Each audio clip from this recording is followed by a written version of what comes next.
السلام علیکم سامعین، 25 شوال المکرم ہے، 27 مئی ہے۔ سوشل انڈیا نیوز میں آپ کا خیر مقدم ہے۔ خبر کا عنوان ہے درگاہ اجمیر شریف کے بارے میں افواہ۔ آپ کو پتہ ہے کہ 24 گھنٹے پہلے مہارانا پرتاپ سینا کے کچھ نوجوانوں نے ایک خط جاری کیا تھا، ایک تصویر بھی جاری کی تھی۔ وزیر اعلیٰ کو خط لکھا تھا، وزیر اعظم کو خط لکھا تھا اور تصویر جاری کرتے ہوئے بتایا تھا کہ درگاہ اجمیر شریف میں ہندوؤں کی مذہبی علامت سواستک موجود ہے، اسے درگاہ میں پوجا کی اجازت دی جائے۔ ساتھ ساتھ یہ بھی دھمکی دی تھی کہ اگر اس کی جانچ نہ ہوئی تو وہ کئی سو آدمی کو لے کر درگاہ پر پہنچیں گے، احتجاج درج کرائیں گے اور ایک بڑی تحریک چلائیں گے۔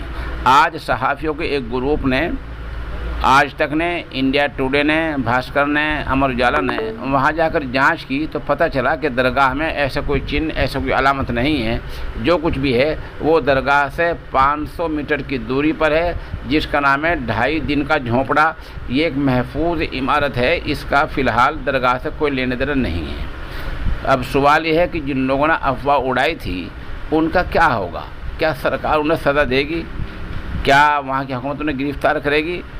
اب دیکھنا یہ ہے کہ سرکار افواہ پھیلانے والوں کے خلاف کیا کارروائی کرتی ہے، کیونکہ آج صحافیوں کے 3 بڑے گروپوں کی جانچ میں یہ مکمل افواہ ثابت ہوئی ہے اور یہ درگاہ کو بدنام کرنے والی بات سامنے آ گئی ہے۔